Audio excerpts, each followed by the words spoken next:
Life in the ocean has changed. We now know the bounty of the sea that was once thought to be infinite has limits. Fish populations, especially groundfish and other large species, are in serious decline. Coastal communities are now struggling to survive in the face of collapsing resources. Things, however, were not always this way, as Nova Scotia's marine environment once thrived and supported healthy fisheries. So what happened to lead to these changes? And what hope is there for the future of the fisheries in the Maritimes? To find out, CPAWS decided to go directly to the true experts of the sea, the fishermen, to attempt to capture first-hand knowledge of changes happening in the ocean.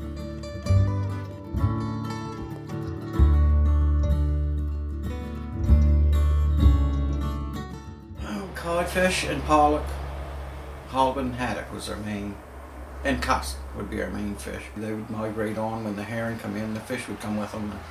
But now there is some herring comes, but the fish aren't there to come. And if they do come, they're small. They're not large animals anymore. So we don't know why they're not growing. If the feed's not there or what, I don't know. I fished nets for herring. I fished hand line for pollock, cod, halibut. I've long lined for hake and haddock.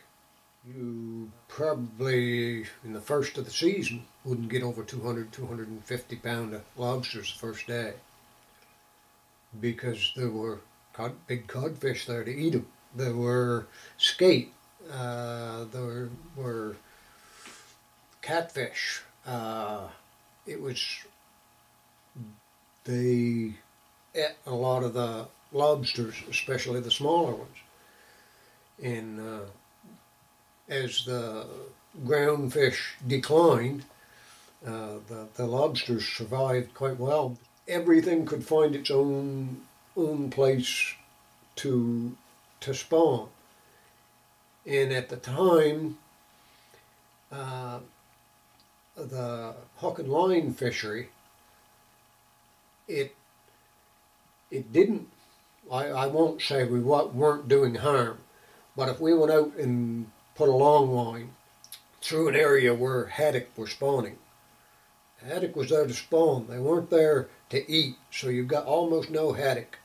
But the cod that was there eating the spawn, they'd bite, and you took out the codfish that was there eating the spawn. You got to sell the codfish, but more of the haddock survived. So it was, you were making up for some of the harm you were doing, and you, with a rope as big as your little finger and hooks that very quickly disintegrate underwater, you couldn't foul the bottom with that gear. You didn't even pull an awful lot of plants and stuff off the bottom. But when it came to the draggers, they could go over the bottom, and if there was coral or anything growing above the level of the bottom, it just entirely wiped it out. It rolled the rocks over, and it silted the areas. In places that we used to fish, and you would haul up a lead, and the lead had an open end in it, and you'd haul up the lead, and when you got it up, you could pour it out, and there'd be little gravel rocks and big sand. And now when you go to them same areas, and you put it over and haul it up and dump it out, it's just muck and mud. It's silt. And that's what happened to a lot of the spawning areas.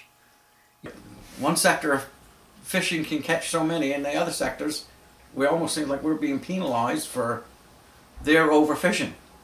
Because hook and line cannot overfish. You can only catch what bites. You can't force them to the top water in your boat. With hook and line, the fish, when the fish are spawning, they won't eat. So you don't catch them, and you only get your so many hooks across a school of fish anyway, so you only catch so many. But I was on a dragger, and we used to turn around, come back, and get the ones we left. So yeah. I've been on both sides. A few trips on Banquereau off Cape Breton, I'd say we had probably our fish averaged 35 or 40 pounds each. right? And you come in with 30 or 40,000 pounds, so you had a few. Wow, It's a beautiful big fish, right? And that was with hook and line, and we were out a couple trips, and we knew they were there, but we didn't catch any because they were spawning and they weren't eating.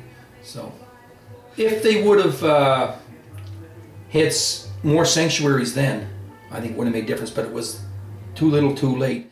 People have this notion that whoever dies with the most toys wins.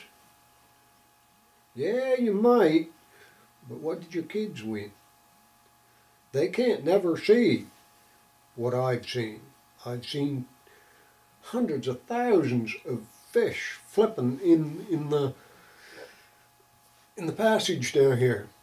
When I used to bait trawl down here in the 60s and 70s, one of the most beautiful sounds you'd ever hear was when the sun was going down and that blaze was settling on the horizon.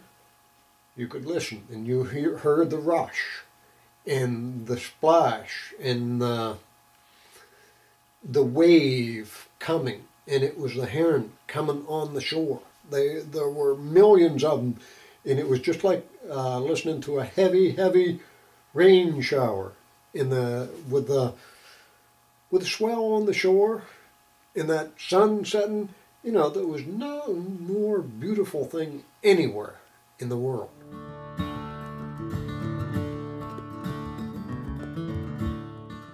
Ground fishing it's terrible. It's the best way to put it, right? The halibut are coming back, but the ground fish themselves, like haddock and codfish, they're not coming back.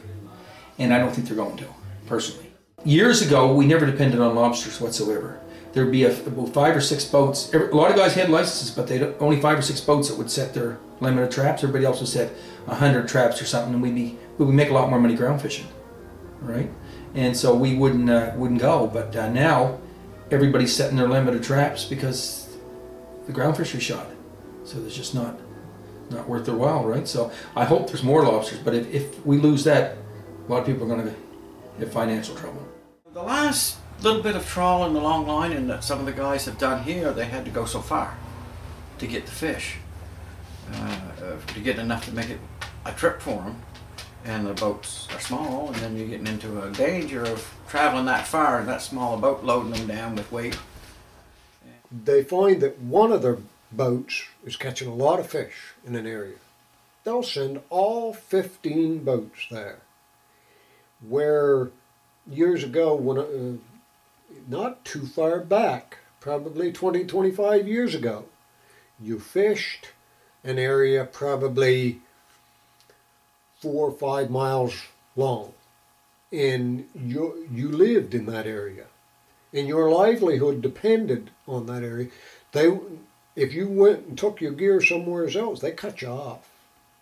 You had to take care of that area, or you'd had it. And now the idea is, well, if we wipe out the lobsters here, well, we can get down Pubnico, the lobsters in Pubnico. But if 200-300 boats arrive off Pubnico, your generation, mine screwed it up royally. I'll tell you, man, we really done it to you. We put you in a position, I pity you. You're going to be the ones that has to clean up the mess.